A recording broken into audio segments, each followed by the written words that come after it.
생방송 유레카에도 소개되신 타로 분야에서는 국내 최고의 지존입니다. 이분은 뭐 타로 공부를 하기 위해서 각 서점에 있는 자료를 가지고 공부를 하고 물론 참관하시겠지만 그것보다도 본인 직접 원서로 된 책을 구하셔서 직접 번역을 하시고 책도 쓰십니다.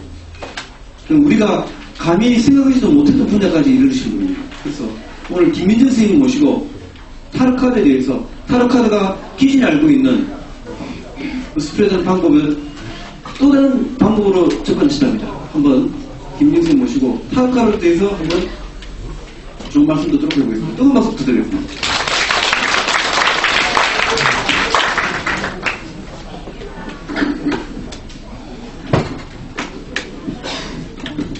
만나뵙게 돼서 영광 생각해 생각하고요. 좋은 시간에 또 좋은 자리에 이 귀중한 공간에서 함께 나눌 수 있어서 제게 굉장히 영광입니다. 잘 부탁드립니다. 김민정입니다.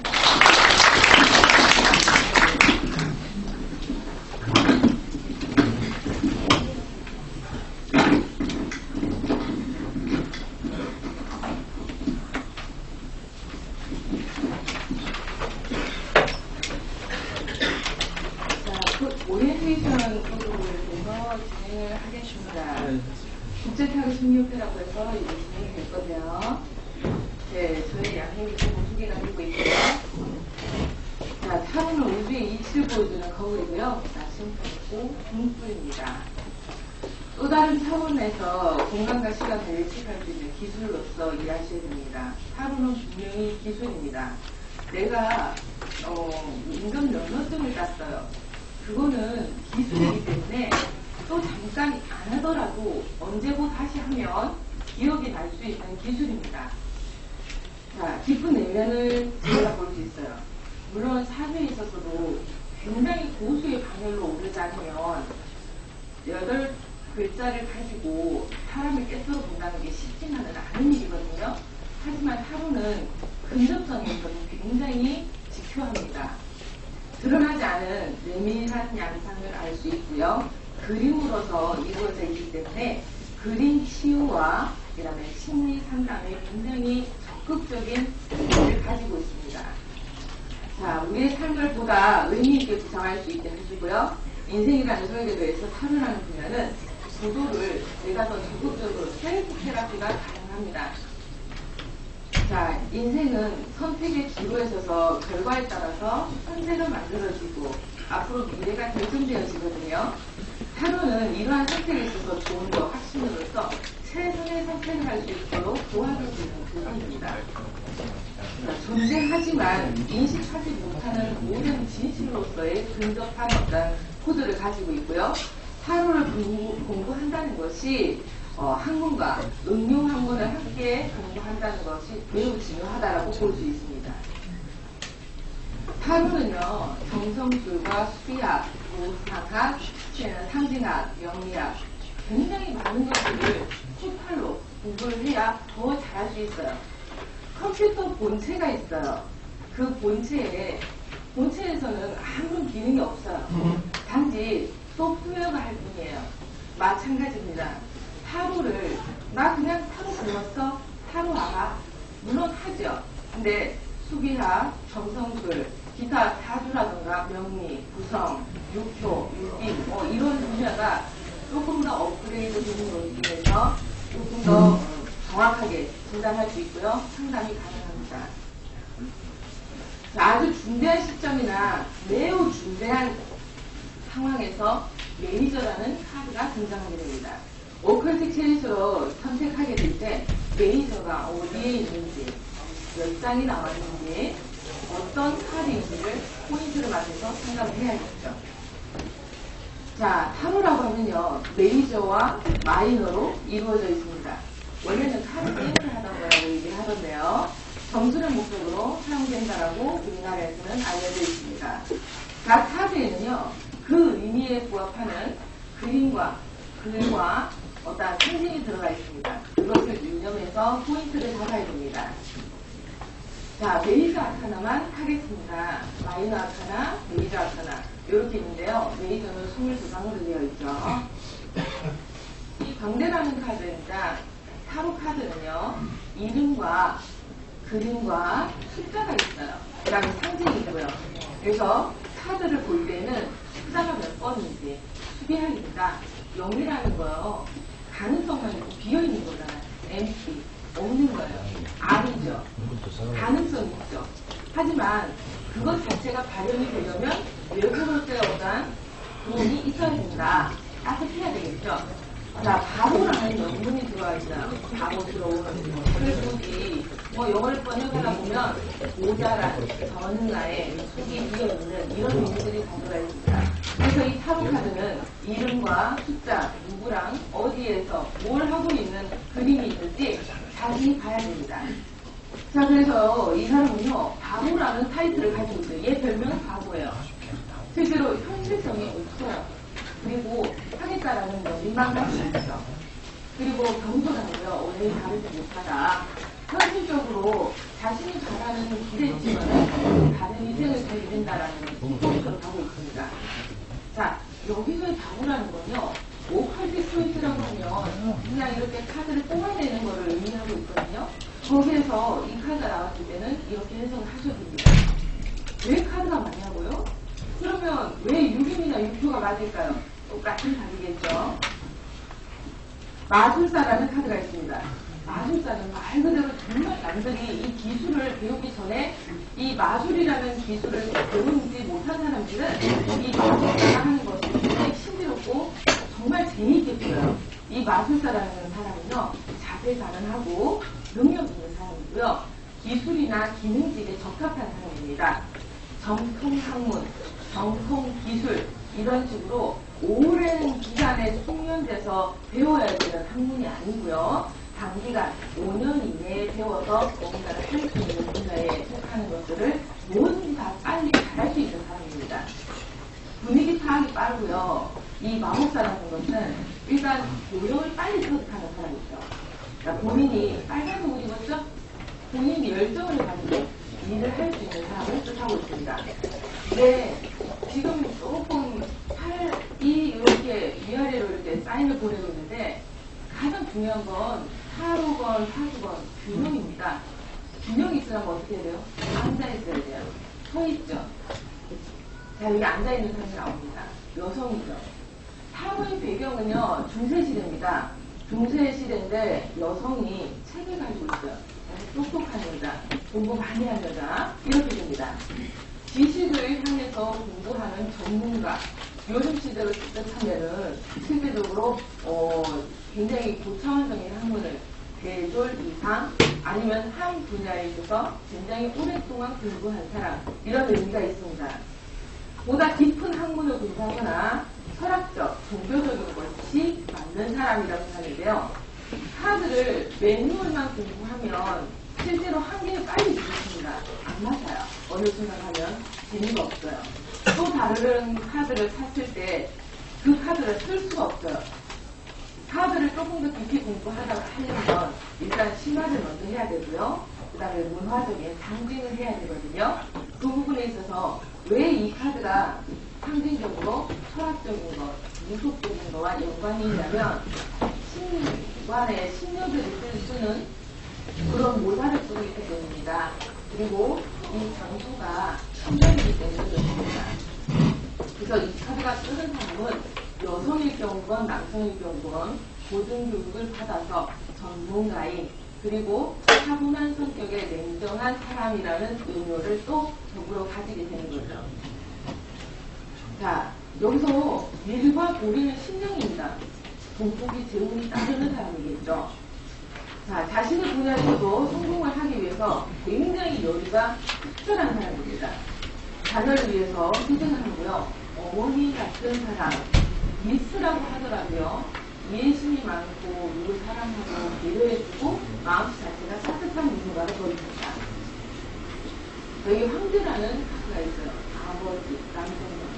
그러니까 타로 카드는요 78장으로 이루어져 있어요. 그런데 노인으로 나와 있는 카드는 단 2장입니다. 노인이라는 것은 경험이 많은 그리고 활동성은 조금 떨어질 수는 있지만 그리고 생각이나 철학, 사고감이 가히 배울 만한 경지에 있다라는 뜻으로 이해하시면 됩니다. 그래서 이분 여기 여기 있는 그 엠퍼럴, 이 황제라는 카드 안에 있는 이 사람은 우리가 배울 수 있는 정말 의지할 수 있는 뭔가를 뜻한다, 라는 뜻입니다. 라는 의미를 보여드리겠죠.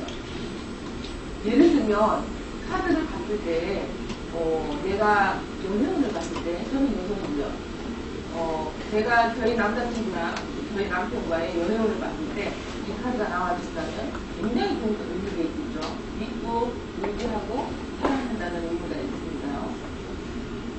교황이라는 카드가 있습니다. 우리가 교황이라는 카드에 조금 초보들은 좀 어려워하지 않습니다.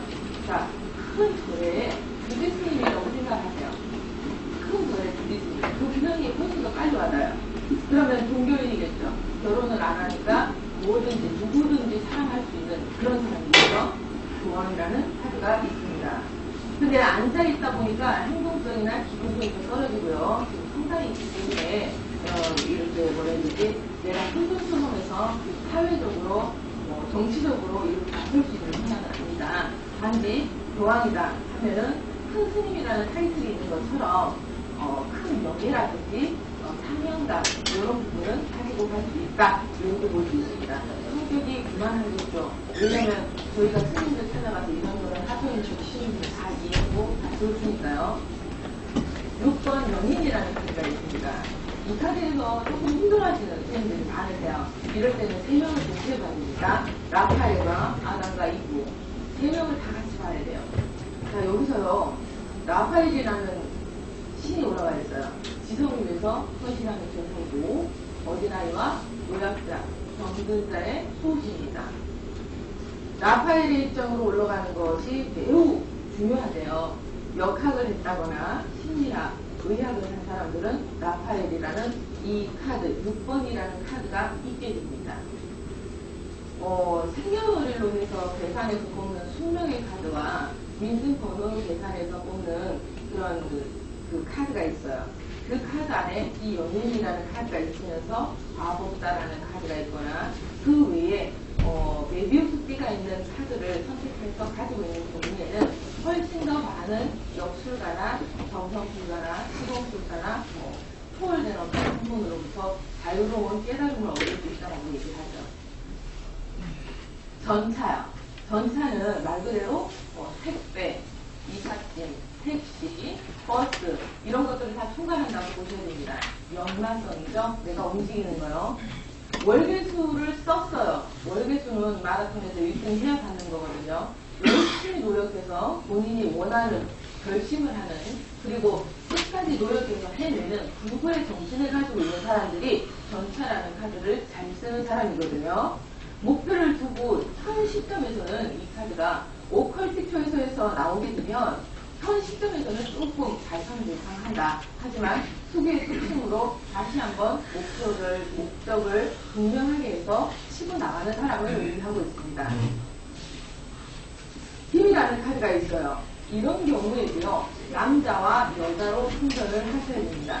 여자의 경우에는 요 소녀를 분별하고요, 남자의 경우에는 요 사자를 분별하게 됩니다. 남편, 그 사자하고 소녀하고 조금 팽팽한 신경전이거든요. 현재 그래서 이렇게 봐야 됩니다. 이 카드가 남성분이 잘못 가지고 있으면 실질적으로 와이프를 잘 만나야 된다라는 그런 얘기가 들어가겠죠. 왜냐하면 소녀가 아무래도 컨트롤을 하고 있기 때문입니다. 그리고 여성 같은 경우에는 대체적으로 뻔뻔하거나 성질이 있고 스트레스 받거나 육체적으로 힘이 들지만 포기할 수 없는 일을 하는 경우에 직업을 갖는 사람들이 이런 카드를 자주 뽑습니다. 은둔자라는 카드가 있어요. 지혜 노인이라고도 하죠. 고독하죠. 밤에 노인이 혼자 있으니까 외로운 거예요.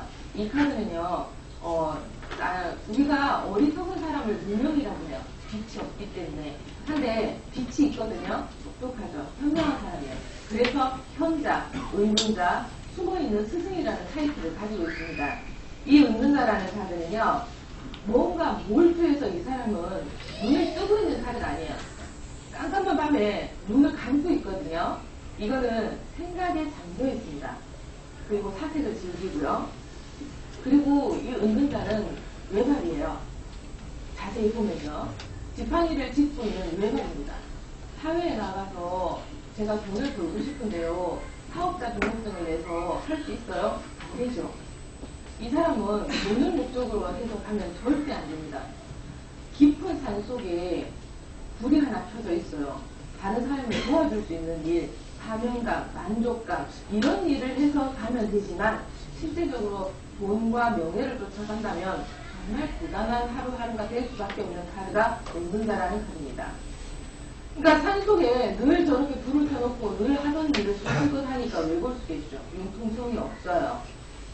학업에 있어서 진가를 발휘하기 때문에 학업은 유학은 그 다음에 진로를 정할 때 이런 카드가 뜨면 굉장히 좋습니다. 학생들에게는요. 운명의 수레바퀴라고 하는데요. 주인공은 여기 앉아있는 스핑크스입니다. 이 스핑크스가 주인공이에요.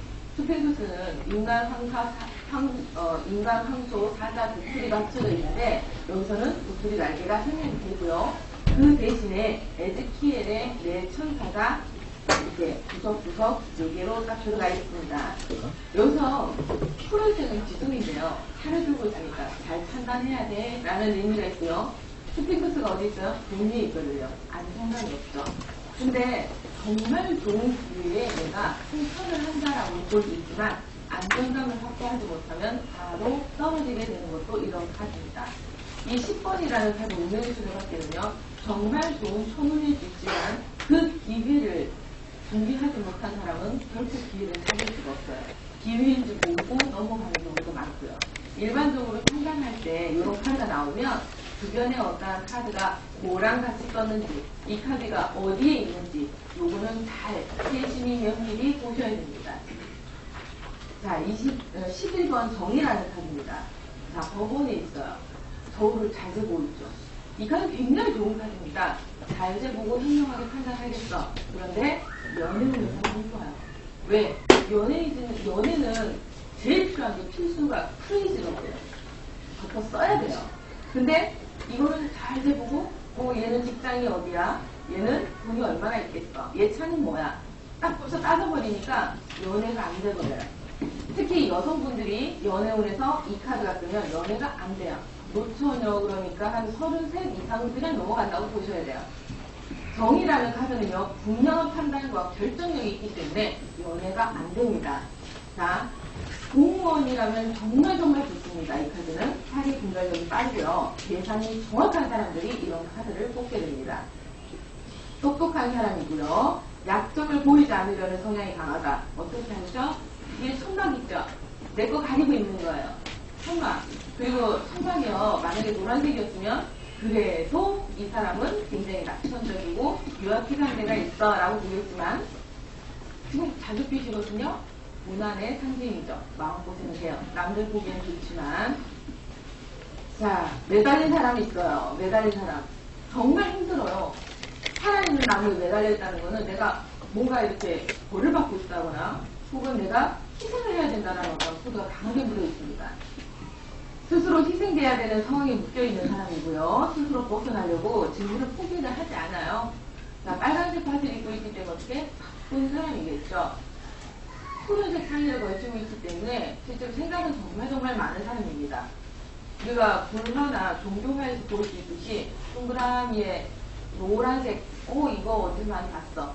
이 사람 머리 안에 든 게 정말 배울만해.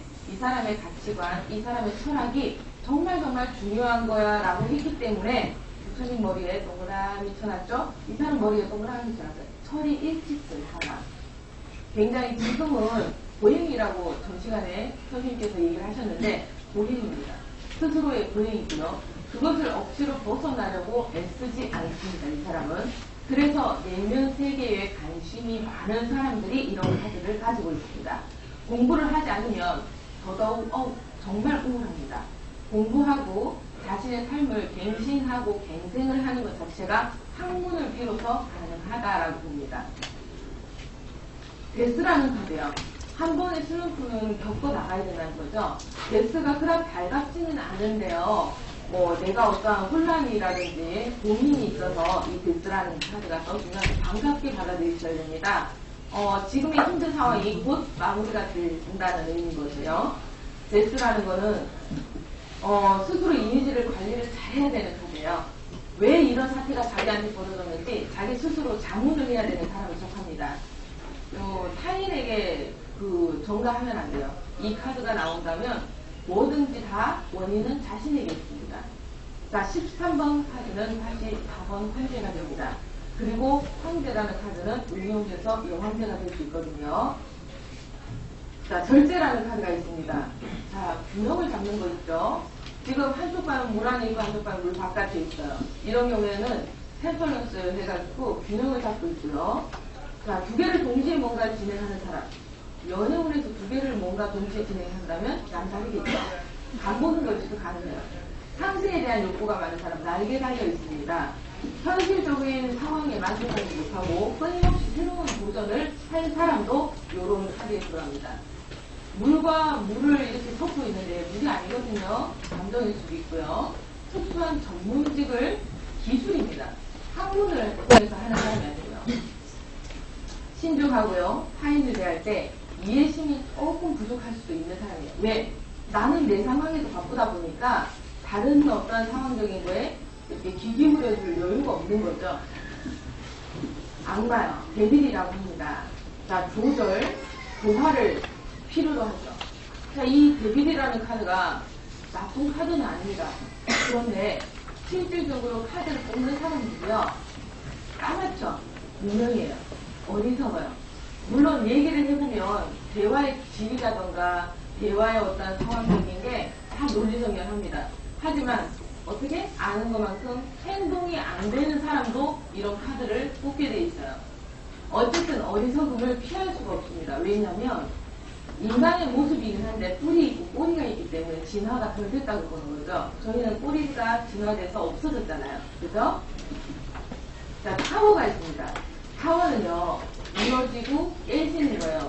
뭐 이별, 이혼, 뭐 파탄, 부도, 굉장히 갑작스러운 어떠한 상황을 맞이해야 되는 상황들이 뜨게 됩니다. 가출도 가능하고요. 자, 스타요. 스타라고 하면 말 그대로 스타성이 있어요. 그러니까 연예인 기질이랄까?